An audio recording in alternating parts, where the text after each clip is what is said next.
a thought. I mean, someone here could be totally flipped out and it's not contagious. Yeah?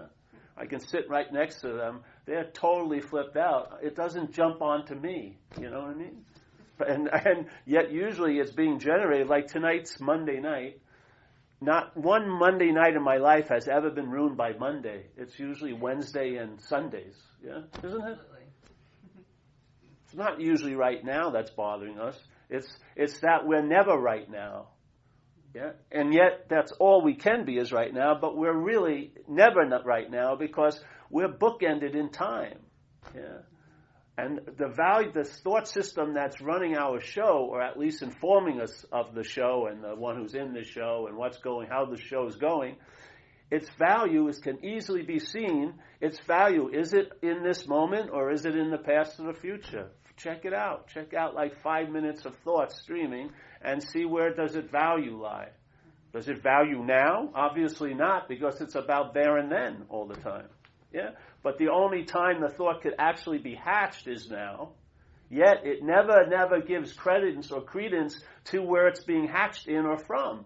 It's always paying allegiance to what's not happening. Yeah, because the thought has been taken over by a mental process, not a mind. Mind, big M, is different than the mental process. A mental process that produces and reinforces and implies and asserts and infers that there's a self. Yeah. So a thought is never seen as a thought or heard as a thought. It just echoes the thinker of it. Yeah. It reverberates or it points. It's being used to point to the thinker. A feeling is never left to be a feeling. It's being used by the mental process to point to the feeler. It's a simple example. Here's a bottle, yeah? A bottle, far out, yeah? Change its meaning incredibly, and its use, my bottle. Now the bottle is being used to point to the owner of the bottle or the haver of the bottle. Thought, my thought, exact same. Feeling, my feeling. Time, my time. Girlfriend, my girlfriend. Everything shifts dramatically. Yeah? Because now it's all being used to point to a pseudo someone there. Yeah? And that someone is the point where it's the constant reference point where life happening gets turned into life's happening to me. It becomes an interpretation. You've been hijacked. Life has been taken from you willingly, and you've been given back a mental interpretation of what's going on. Yeah? And it's very rarely based on now. It's being reinforced and rooted in now, but this now is picturing this now as a there and then, a past and a future. Yeah. There is a solution. Yeah. The solution is, in fact, there is no problem. And I wanted to share this. A friend of mine I haven't seen in a while. I hope she's a friend of mine. I don't know. I don't know if I owe her any amends or anything. No, any money. No. So we once did a thing together with some people called the Enneagram. Yeah? You ever hear of it? See, many people. These are like spiritual pros, some of these people. Huh? So the Enneagram, I may not do it justice, but it was constructed by a Sufi, the Sufis in Islam, right? And it's a way of breaking down all the basic personalities that can be expressed here. So they have basically 9 basic ones, and then each have 2 subdivisions, so like sex or whatever. So it branches out to be 27 sketches of personalities that every personality would fall under. Yeah? And so all these people are going in there, and they're listening to this, and then they find out, or it's dawned on them, they ask someone who they think is an authority, and they go, well, what number do you think I am? And so they say, you're a 3 with a subdivision 6 and a predilection towards 8 or something, yeah? So now they leave, and now they're proclaiming, I'm a 1. The whole point of the Enneagram is you're not that. Yeah? It's not that another thing to become identified as, but you're not that. Yeah? So you hear, I'm a 1, I'm a 6, and you know what? I'm not. Yeah? First you own it, and then there's a secondary move. Whereas you let it land because it's describing what you're not pretty damn well. And so you let it land on what you think you are, and in letting it be as real as it wants to be, it shows itself to be unreal. To who? To what you are, the mind. But everyone's running around, oh, what are you, a 7, a 6? I like to meet a subdivision sexual 6. I think I can roll pretty good with her. I'm an 8. I like a little perversion and occultism and this and that.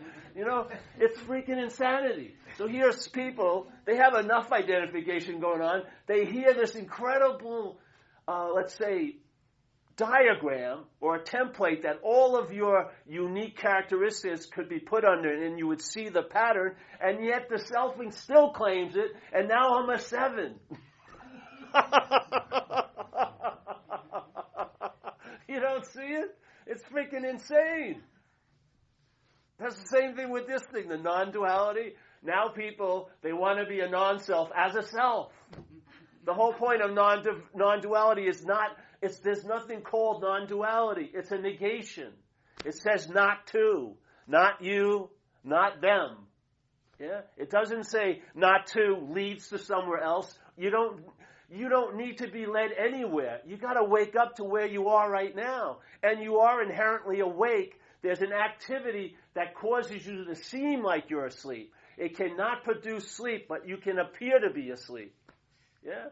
And that's why the solution is so beautiful, because when you see it can only reach the level of seemingly so, this whole place is only seemingly so.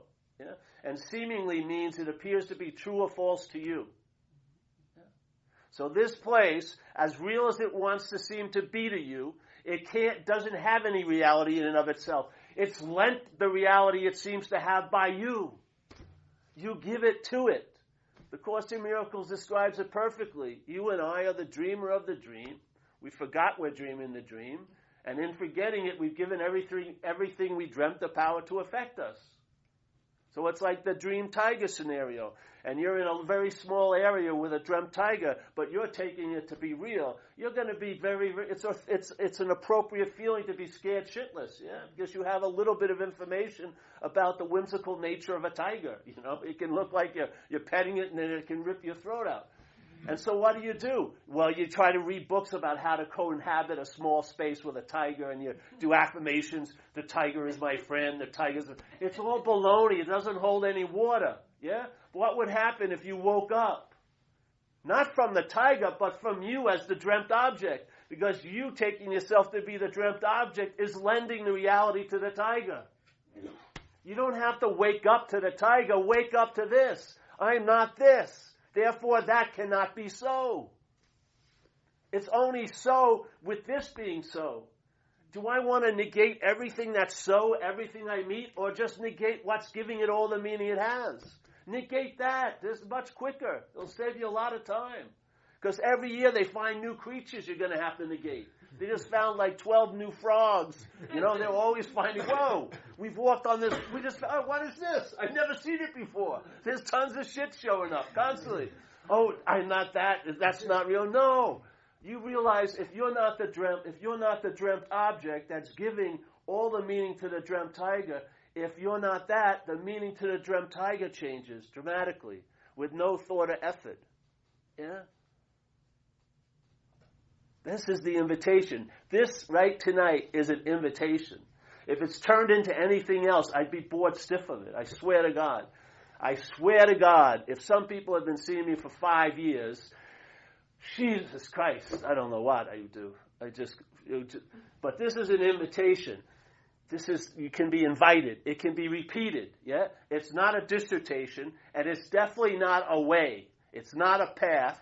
But it will illuminate whatever path you're on. And if you're living, you're on a path. It may be a path to work. It may be a path to motherhood. It may be a path this and that. But you've got some kind of action figure destiny going on. And this will illuminate it. Yeah? But it's not a path. It's not a path to illumination. It illuminates. You're the light. Yeah? You're the light. You're what made your days so great when you were a kid. It wasn't that you had 8,000 toys. I didn't. I hung out with this other kid, Wayne Griffith, for about 3 years, from about 4 to 7. And I had 13 plastic soldier men. Plastic, little things like this. We played 3 years, every day, underneath this apple tree in my backyard. 3 years. Move them differently. Oh, I'm the Confederates, you're the Union, whatever. But we were totally immersed. We didn't know about food or anything. Our parents have, Paul, come on in. Time to eat. Oh, we'd go in, eat, and then we go back out. Yeah, what happened? You go to the beach. You take a ball and you have a Labrador. Throw that ball, the Labrador. Yeah? The first time, it's so happy. The 800th time, it's so happy. Yeah? A little baby walks in this room. You go, ah. The baby goes, ah. You do it 30 times, ah. Us, something happens. Oh, I know that. Yeah. Oh, yeah, I've seen that before. We're fucking bored stiff. And we come to things like this all day. My job is to become obsolete, I swear to God. I don't want to see you for the rest of my life. I don't. I want you to be a free-range person, running around doing whatever you're doing, knowing full well that you're not missing out on a damn fucking thing. Yeah? So this is an invitation, just humbly offered. It worked for me. I came to meetings sort of like this. I listened enough. Yeah? And it's like, it's a fine line. You don't want to start beating the dead horse. Yeah? There's a point where you put the books down and you put your little common ground down and you stop circling all the intensives you'd like to do and you just fucking let your pants fall down and see what happens, and see what occurs. And maybe the mind will finally get weaned off of that preoccupation with this idea of being a certain long-lasting, independent, separate entity. And then here you are, truly. Here we are right now. Our interest and attention is here. What happens with the identification of self, which is of time? Yeah. See, there is no self, so it can't generate a feeling. The sense of being a self isn't generated by self. It's generated by us. By being addicted to the mental process that implies that we're a self, we generate the feeling. There is no self to generate a feeling of itself. Yeah? It's a production. It's a product. It's a mental process that takes time. And the weird thing is, when the mental process seems to be done, you feel like you were there before the mental process. That's the product of selfing. Or like when you're sitting here and someone says, you get a little information about selfing, and then you call me up and you go, oh, I've been selfing all day. I've been really driving myself crazy. No, the selfing all day isn't the product. The feeling of being the one who's doing it is the product of selfing. Yeah. And then, oh, the selfing has been attacking me. The feeling of being the one who's being attacked by the selfing is the product. The selfing is just an activity going on, just like your breath is and other things are. It's an activity of the brain, happening through the brain by a mental process. Yeah? It truly has nothing to do with you. What it does, it implies that there's a you to have everything to do with. Yeah? Simply, look at the language. Check it out. I remember I went back east a couple year or so ago. They hadn't seen me in a while. My hair had grown. Yeah? So people were going, oh, Paul, you're growing your hair. And I'm going, well, actually, I'm not growing my hair. I just don't cut my hair. Yeah? It's not like I'm taking 2 hours a week to grow my hair, and then I'm so into it, I join a group of hair growers, and then we get together with the hope that if we get together, the hair will go quicker. Yeah? And there's no. But the language implies I have something to do with something I have nothing to do with. Quite a lot. All day. You don't see it as a trance? It's like you're right here. The voice is your own hypnotist. You're laying on your own couch being hypnotized. Oh yeah, I'm cutting my hair. Look at him doing a great job. Yes, I did that. I thought this. I felt that. Yes. There's a lot of negative, though. What? It's weird. Mine's negative talk instead of that. Yeah. I love to be talking about hair. Yeah, well, that's the thing. Look at the word self in the dictionary. There'll be a hyphen, and there's about 90 descriptive adjectives behind it. If you actually catalog them all, about 80% of them are negative, what you'd say, and 20 like self-love and self-pride. But most of them are like self-destruction, self-emulation, like you're burning yourself to death. These are the qualities that the mind starts mutating into in selfing. Yes? It mutates there. It's like a petri dish that absurd, insane things can grow in. You know what I mean? Unbelievable. So I'm a little kid, I'm playing around and this and that. Of course, if I have no idea of next week, it has no influence on me. Why? Because it's not happening. Why does it have so much influence on you now? You don't see your role in it? We're participating in this place. This is not being imposed upon us. We're not like this virgin, very clear, raw thing that all of these meany things are coming at us. We're in cahoots. We're the dreamer of this dream. And we forgot that we're dreaming it. And we've given everything we've dreamt the power to affect us. You want a description of every day, of all your days in your whole life? That's it. Yeah. The only way they have the ability to affect us is that we forget what we are. And we take ourselves to be who we think we are. Yeah? And if you watch Selfing, you can study it. See? There's a great Zen master called Dogen, Japanese Zen master. And he said, to study Buddhism is to study the self. And to study the self is to forget the self.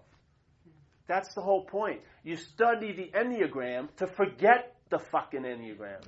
You forget that you have 28 subdivisions and you're one. It shows you that you're not that. Because if so many other people could be that, how can you be that? You are supposedly a singular, separate, very special, unique unit. The same thing happened to me in recovery. I come from recovery. I was going to meetings for months, and I had no idea how terminally unique I thought I was. I was in a very thick shell, thinking, no one thinks like I do. No one's ever felt the things I felt. No one has done the heinous things I've done. And I'm sitting there, and I'm listening to people share. And what they share at recovery meetings is their thoughts, their feelings, and their reactions to life. Yeah? So after a few months, I could only come to two conclusions. How did they get my thoughts? Or they're not my thoughts. They're not my feelings. It's so obvious in alcoholism because alcoholism is a mental parasite that's taken over millions supposed hosts. And no matter where you go in the world and you go to a meeting, you will have an identification, not with them, but what's taken them over, because you've lived under that occupation.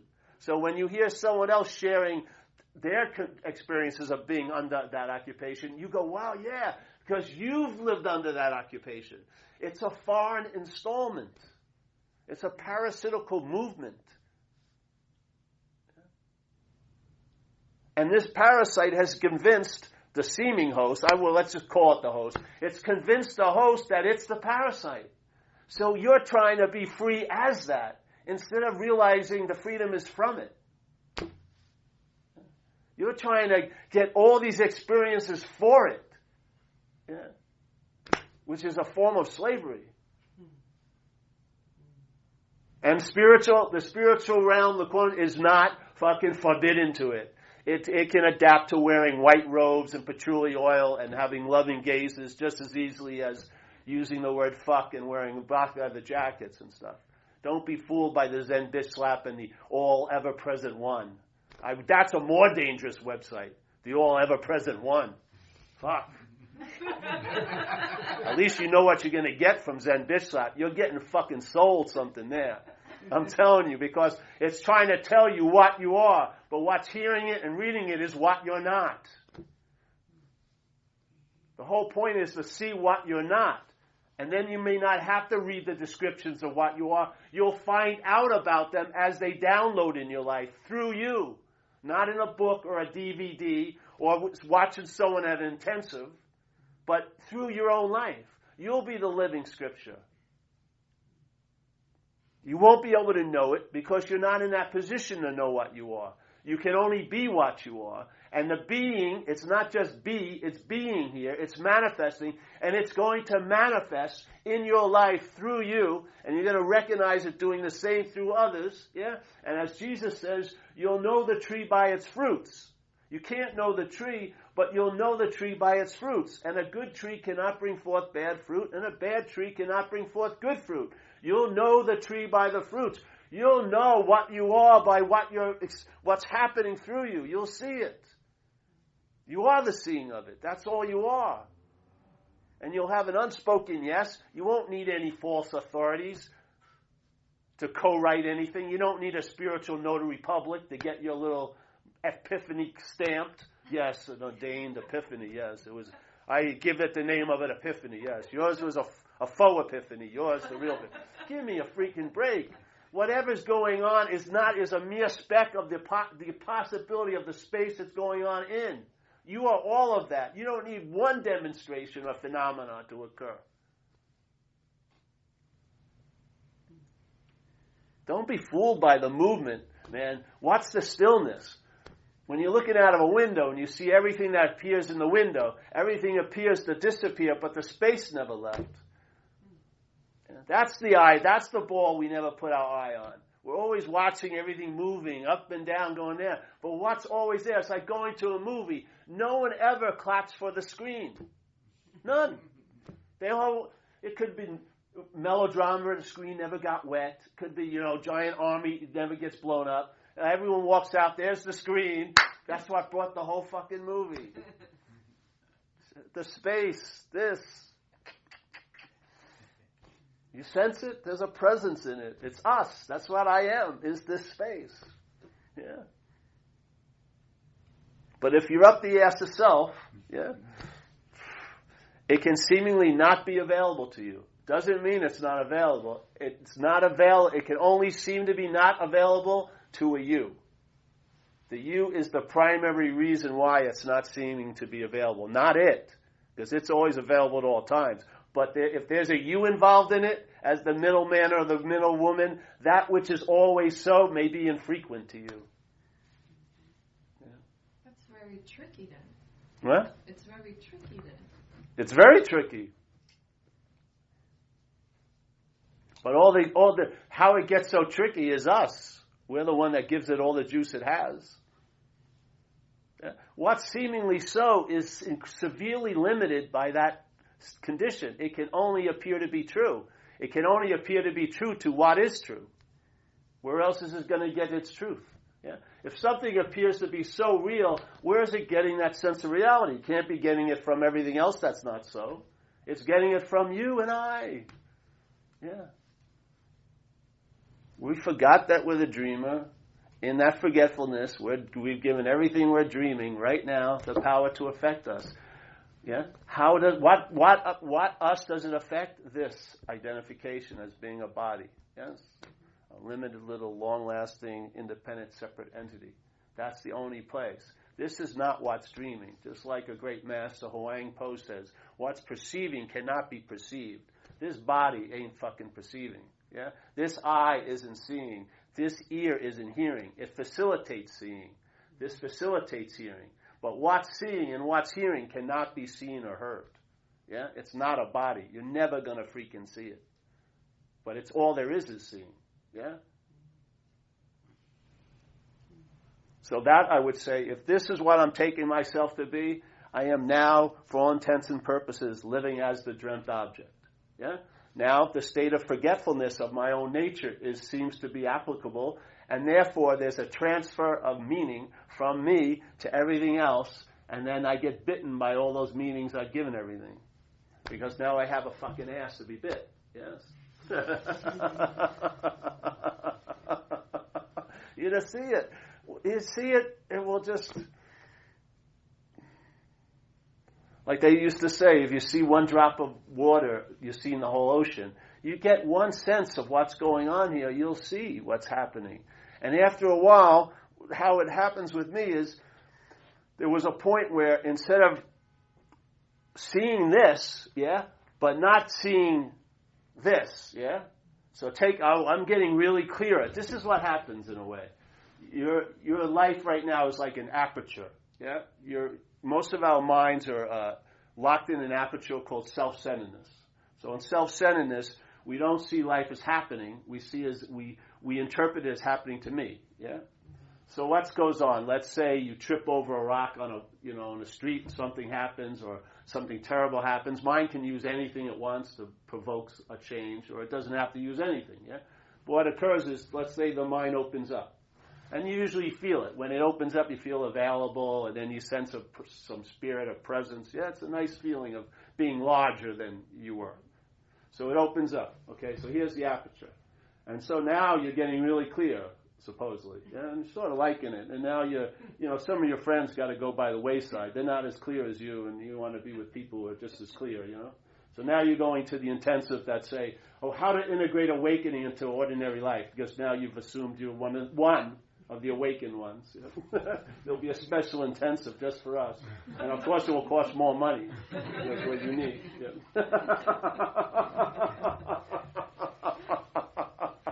And we'll keep buying it. We'll keep going and buying and buying. So here's the aperture. It starts opening up. Oh, that's pretty cool. Right now it seems really cool. I'm so fucking high and bright. Bliss is abounding. And I'm so freaking clear. I can see everything that's wrong with you. So what happens with the aperture, it doesn't obey your little rules. So it opens up like this. It doesn't open up like this. It opens up like this. So what happens is where you thought you were looking from gets to be seen. Yeah? It's over now. The gig is up. Yeah?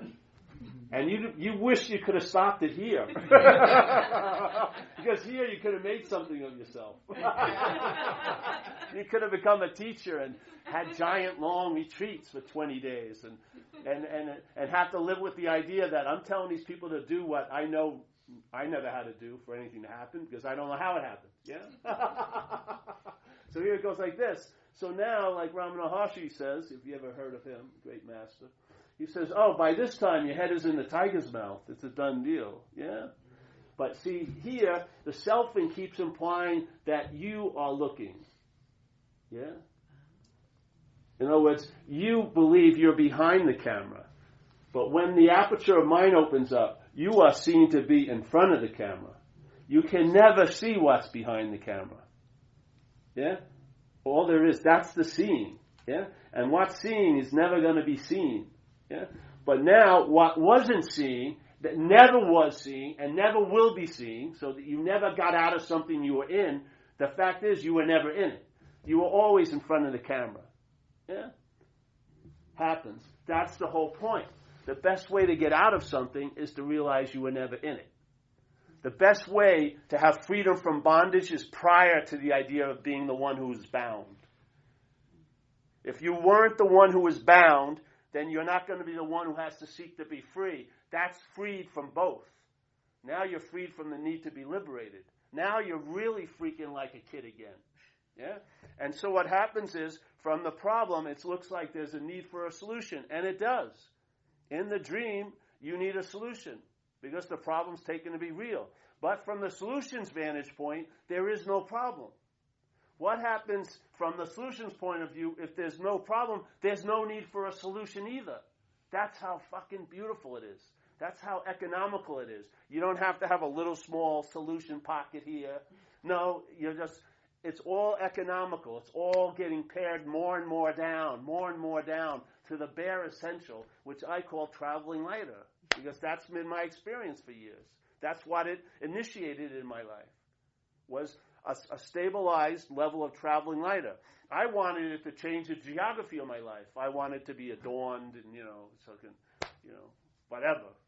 I could have had a lot of ideas. But the fact is, it didn't do any of that. It just allowed me to travel lighter over whatever geography my life has in store, or this life has in store for the action figure, yeah? Now, in hindsight, that's a great deal. I much rather have what I've been having now, because I have it by giving it away. I never have it by owning it, because if you own it, there must be an owner of it. So in this way, I'm having it by giving it away, and it's the true sense of lightness. The sense of being so light is really the joy. Yeah, and I don't need any information or much wisdom, because usually, if this is sort of opened, then whatever you need will be there when you need it. That's what happens, yeah? And then it dissipates very quickly. You don't get it to put it on your spiritual bookshelf. It's just all the writing that led you to do something a day it's just all invisible ink. So basically it's the book, you're the page every day. So much cooler, than burdening yourself with, I know some people that have gone to, which is fine if you like doing that stuff, if you want to meditate, but this was 10 years ago. He had done 135 10-day retreats. It's a lot of time to be sitting on your tuchus, 135 must be up to about 250 now. It's a lot of freaking time. This to me is more about nothing, really. Really. Just getting pared down. That's why I hope you don't leave with anything here. I hope you came in with nothing. I hope you get nothing. And I hope you leave with nothing. Because after a while, you'll realize that's everything. Yeah? It doesn't need to be adorned or put an emblem put on it or a tiara or nothing. It's so beautiful. Because conditional mind never recognizes it. It's always looking for something. Yeah? Always looking for something. And so it steps right over nothing. You'll get bored of this. I remember that when I first heard this message, I remember my mind tried to use it as an advantage. So I'd be at my girlfriend's house, and I was supposed to do the dishes, and then she'd come home, and the dishes weren't done, and she'd say, "Paul, I thought you were going to do dishes." I said, "Well, there is no Paul," and she would just go, "Screw you, go do the dishes." So my mind attempted to use it, and it didn't work. So you get to a point where you'll get bored. That's a beautiful state. That boredom is so cool, because the mind now, it's like an animal that wants to eat the turtle and rolls it around but can't get in. The turtle's just tucked in, and it's after a while it really was intent, but it doesn't last long, the intention. It moves away, and the turtle gets up, and it's the slowest, little, stupidest thing, but it escapes the freaking wolf. You know what I mean? This is sort of what it's like. Nothing. It's like the Eye of Sauron, in the Lord of the Rings. It's looking for its precious, that ring, and it's scouring the whole Middle Earth, but it misses nothing. Nothing's right where you are right now. It's like dog shit awareness, and you're stepping over it every second looking for awareness. You may have to go through a weaning period where you have to, you may feel bored, but I'll tell you, it won't last there. And then when nothing starts turning into everything, that's the gift that keeps on giving. Yeah, that nothing has been added or subtracted. It's always been this way. Yeah, you have been as mind hasn't been. It's like that sky. We always like to use the idea of the sky. So there's the sky, and 4th of July they have a lot of explosions. But does it ever rip the sky open? Yeah. When it rains, does the sky get wet? No. Usually the earth gets wet. When the bird takes a shit, does it land on the sky? It usually lands on your car. Yeah. All this stuff happens. In a way, that's what all of this goings on is about. It has all of this goings on, but it doesn't disturb or affect the sky of mind at all. Yet everything is, the only way it can appear is in the context of that mind. Yeah?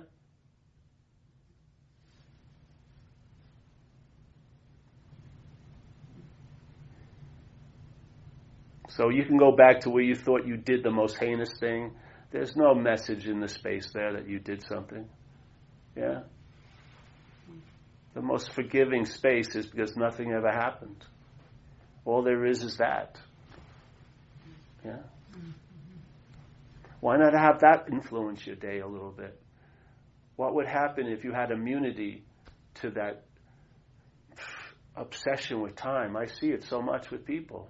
That's why I say, I meet them on Saturday and I say, I bet you it's either a Tuesday or a Friday doing it. It's never Saturday. You have to be thinking about something there or then to fuck on your parade now, to rain on your parade now. Yeah. What would happen if you had immunity to that? When you already had it, you've had the experience of when you were a kid, because the concept of time hadn't become constructed yet. Yeah.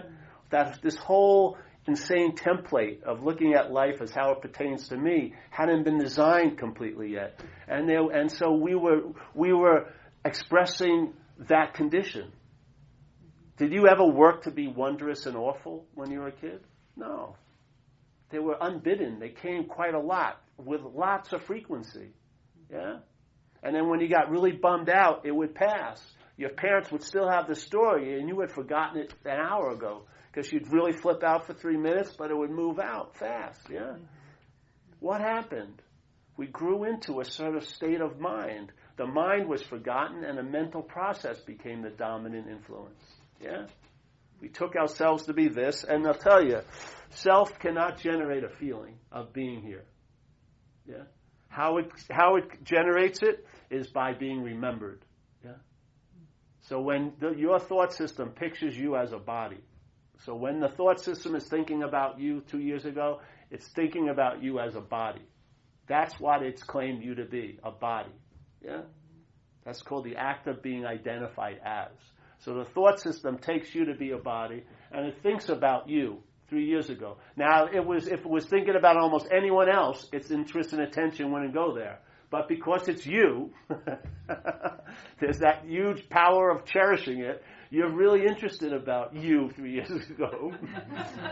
So now the thoughts coagulate around that little you, and you're thought about. And what happens is there's a remembering. Where does the remembering occur? No. It uses the past to remember now.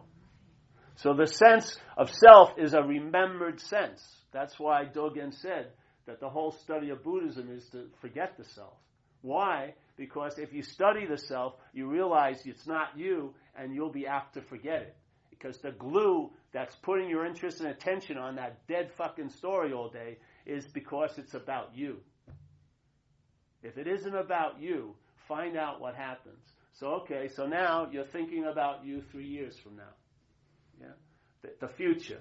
And so the same thing happens. The thoughts go around you because it's you. I really want to know what's going to happen to me. And I have a lot of strong ideas. I'm going to have cancer or destitute, my girlfriend sleeping with my best friend or whatever.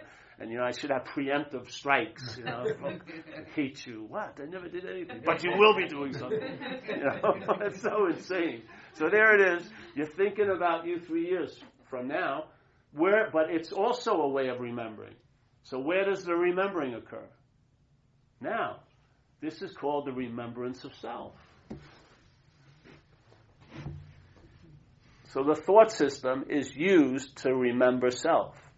That's why the thought system doesn't give a shit about now, but it's the only place it can happen. Its whole value system is then, there, and then, because that's where you can seem to be so, is in the past and future. Because right now, there is no evidence that you are here. Literally. Not the you think you are, that's for sure. There's plenty of evidence that you're here, but not as this little action figure of Paul. Yeah. But when this is forgotten, which is that's the sense of presence, that's the validation of being aware that you're aware, or being aware that there's conscious contact. That's the I am that I am. Yeah. That being seemingly forgotten, then it goes, I was there, I will be there, therefore I am here. And now the little idea of me gets crowned as you, and there it goes. Yeah? And it's a very jealous God, like the Old Testament. It doesn't brook any other gods to come before it. You ever read the ideas of God in the Old Testament? It sounds like your head, doesn't it? Really? It does. I won't put up with any other God. I won't put up with any guy in front of me. It sounds just like my head for 20 years. But they called it God. Well, I've been calling it Paul, which is playing God. Same, really. So,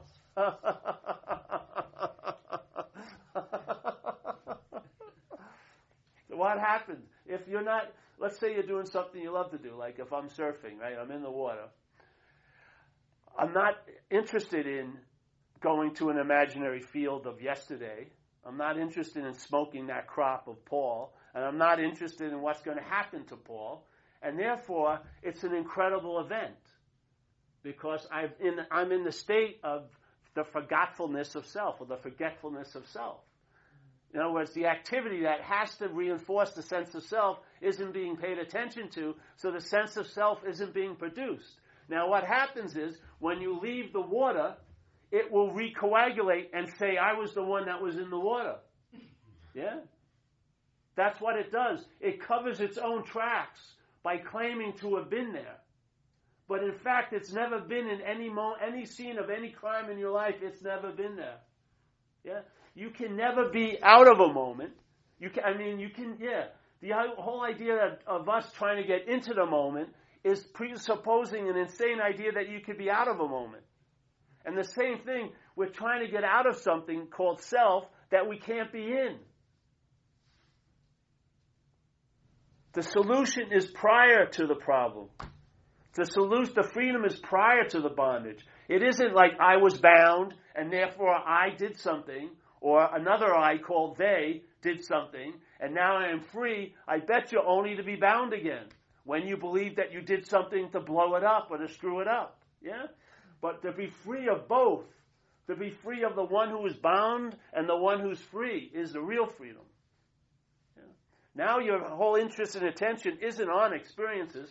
You sense the presence that's influencing every your experience because you are what's experiencing everything.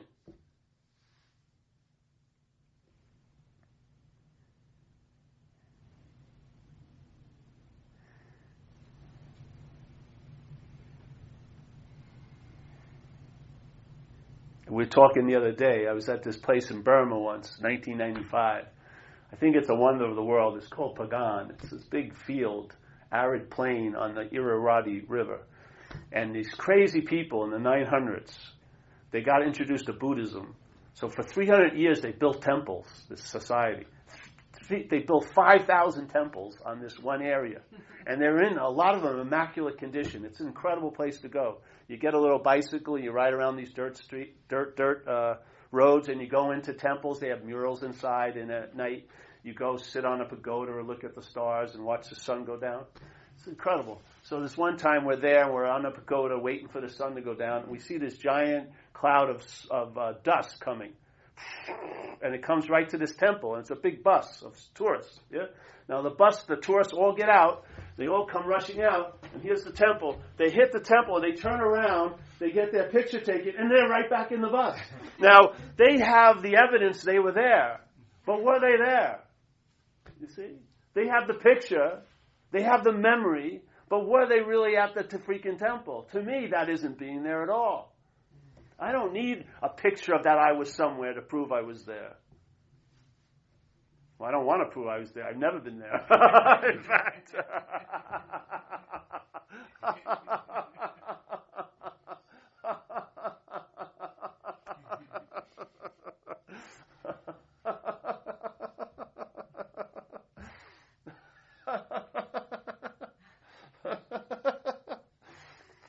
Yeah, well. I don't want to beat the dead horse. It's an imitation, really. I hope some of you are pros, and I feel sorry for you, really. I mean, I really...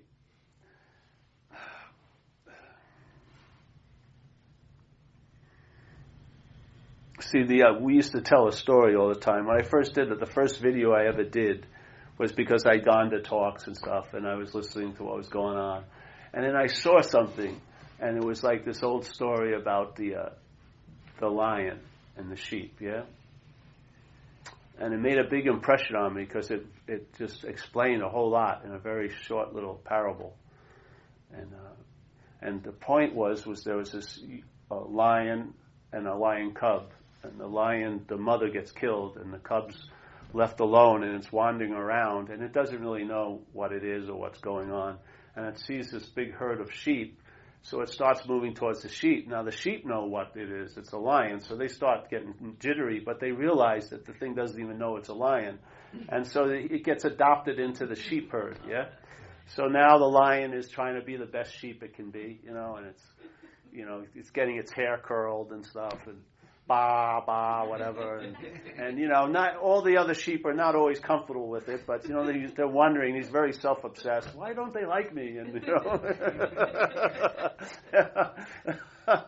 So he's trying it for like 3 or 4 years, and he's doing the best he can, and, he's chewing cud and stuff. It's not really working for him, but hey, what the hell? I'm a sheep, Feel really uncomfortable in my own skin, but it's the only skin I have, sheepskin, So this one day an old lion comes down, it's looking to eat something, and it sees the herd of sheep, so it starts running after the herd, and it sees out of the corner of the eye the young lion, and it thinks the young lion has showed up to join the hunt, but it realizes the young lion's running with the sheep.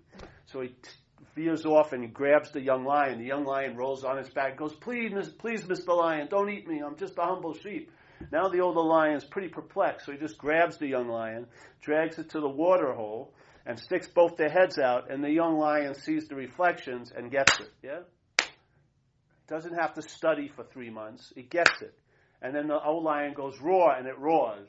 It didn't have to get a roaring lesson or anything like that.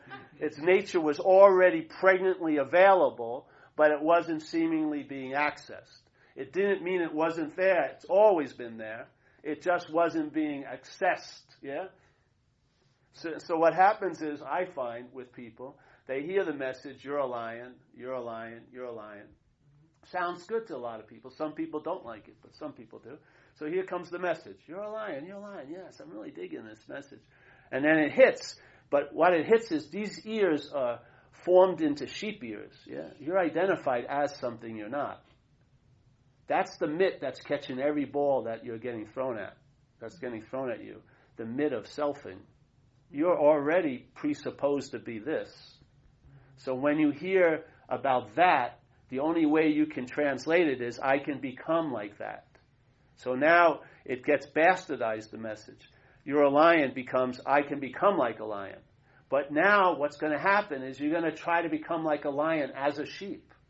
Yeah? So what happens? Sheep get a room like this, let's say. And they find a couple of statues, lion statues, and they get pictures of lions, and they have little bios. This was the oldest lion and the biggest lion, the lion with the whitest mane or whatever. And they get little candles, and they start, sitting on, oh, Mr. Lion, I want to be like you. And they're having roaring lessons, but they sound like Boz. And now these are getting their hair straightened out, and they're trying to do this. And they're getting, kudos from each other. Oh, you're getting better. I can almost hear the roar in you. I can almost hear the roar, bah, bah, But the whole point is, it's defeated before it even began, because there's been a misassumption. They're not a sheep. Yeah. So when you come and hear about there is no Paul, yet there's still a feeling that you want to be there to experience that, the product is being made right at that moment you're sitting there. The selfing is producing its product. The only way you can hear this message is by making it something that fits the frame of selfing, not to have it threatening. That's why we like the term Zen bitch slap, and I don't like when someone takes it out, because it's meant to irritate people. Fuck. This isn't like we're going to go on a Tempur-Pedic retreat.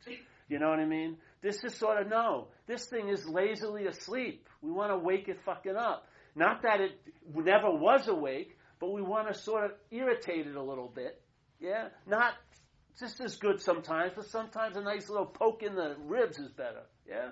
So that the mind will come out of its little stupor and realize the only thing that is so here is what's seeing everything else. Yeah? And any meaning anything ever has been given from here. That has not given me a meaning. This has given a meaning to that. Get the horse in front of the cart, or you'll be a victim. Then you'll be praying for a savior. And then your spirituality will be passive. This is very empowering. It's about really empowering. You are the light that's going to illuminate your day. Yeah. And for some reason or other, it was put to the test, and it's demonstrated itself in my life, where the traveling light is stabilized for many years now. Yeah. And an immunity grew, because I have a simple recognition that what's not happening is not happening. Yeah. It's not like it wasn't like 20 books of metaphysical theses. It's the most obvious common sense of all. What's producing the effect of last week? Not last week. It's effectless. Let's give it a semblance of reality. If it did happen, the embers are out by now. It's like 2 years ago. There's no living fire in 2 years ago. Yeah? What's causing it to have any meaning isn't that, but it's initiating this, the selfing, to bring more meaning to it from that fire hasn't been on for 2 years. You go walk around in the ashes and kick up the embers. What would happen is if you lost interest in that, if you're interested in attention, the only reason why it does that time travel is because it's about you. If it wasn't about you, your interest and attention wouldn't go there. The thoughts could go, but it'd be like, you would hear it like a faint echo. It's the interest and the attention that amplifies the thoughts about 3 years ago. The thoughts don't have that power to project that. 3 years to here. It's the interest and attention that enlivens the thoughts. Yeah? Because we believe it's about us. If it isn't about you, you'll lose interest in it. Just like if you came over my house and you were complaining about what's not happening, I'd be bored stiff. It's not happening to me. Yeah? How am I going to have real understanding about nothing? Yeah? I'd love to be a therapist, and my special would be what's not happening. Because I could have about 60 people a day come in. They'd all think they were going to get an hour. They walk in, they start bitching about what wasn't happening. That's not happening. And they go, but no, that's it. See you next week. You know, I get 59 minutes to have more people come in. That's how easy it is. If you could see it's not happening, your interest attention would leave, and that's what's fueling its ability to be used to cause an effect now by you. You're the only thing that can cause an effect here. How can something like this Monday be a problem? You're not feeling good. The next day you're feeling really open, it's not a problem. The next day you're feeling closed, seemingly closed again, it's a problem. Is it a problem or isn't it a problem? It's neither. We're giving it the meaning it has. And how is that meaning being distributed? The mental process has given this a meaning. It's me. The crowning achievement. To me, it's a slavery. It's called not bondage to self. That would give it too much credit. That would mean there was a self that you could be bonded to. It's bondage of self. It's an activity, a mental activity that can only produce the appearance of something being so. It cannot make it so. So the thoughts infer that I'm the thinker. They infer that I'm the doer. They imply. So when an action happens, don't you feel like you're the actor? When there's a thought, don't you feel like you're the thinker? When there's a feeling, I bet you feel like you're the feeler. This is contrived. You didn't have that when you were a baby. It's been produced. Buddha said beautifully, when you see, see. When you hear, hear. When you feel, feel. When you taste, taste. When you touch, touch. After the mental process produces its product, now it's when you see, the seer and seeing gets emphasized. When there's hearing, the hearer and the heard gets emphasized. When there's feeling, the feeler and the felt gets emphasized. It's a hijacking. You're living a mental interpretation. That's why you're fucking seeking like crazy. You want to have some elan vital. You want to at least be on the pulse of life for every once in a while. I see it all the time. People are working all year and they're waiting to get to that. They're thinking about that trip to Hawaii. They get to the trip to Hawaii, they're thinking about work. They can never align themselves with where they are because they're in a mental here that's chock full of there and then. You're not going to line up. The stars are never going to align where you're going to really be able to enjoy peace of mind because you're addicted to time and the thought will come up, will I be at peace tomorrow? There goes your peace, just like that. You have to have an immunity to that, and you can't produce it. If you see you're not that, the immunity just is available. It grows in and of itself. Yeah.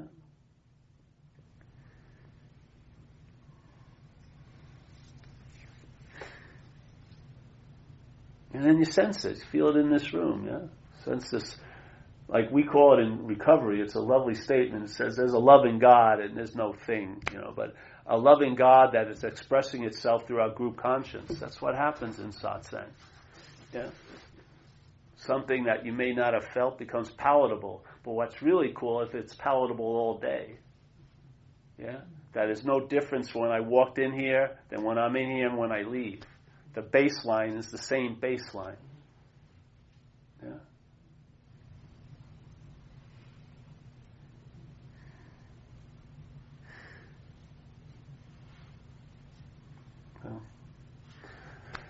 Yeah. Any questions today?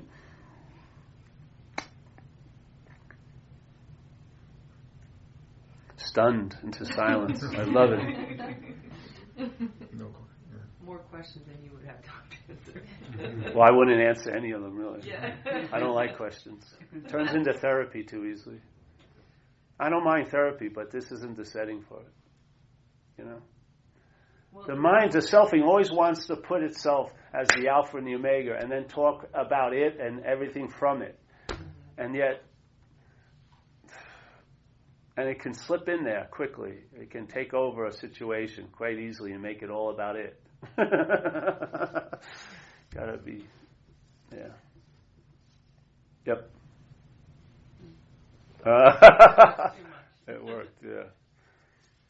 Just sit with it. You'll leave tonight and just let it, your mind will try to make it something or compare it to what you've heard before that you think is the same thing.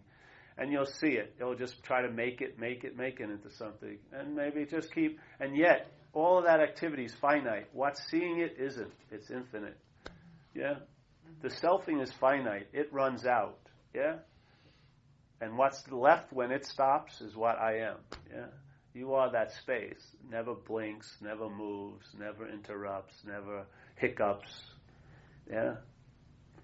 It's always available at all times, right where you are, with no requirement necessary. You're the one that puts up. That's why they call, you ever hear the statements, the gateless gate? What do you think they're implying? The open secret. How could there be a secret? It was open, exactly. The gateless gate. Wait a minute. Well, then would there be a toll booth at the gateless? No, there wouldn't. There would have to have a toll, there has to be a gate that would be able to impede you from getting in. Yeah? But if it's a gateless gate, there goes the toll booth, there goes the middleman, there goes the middlewoman. Yes.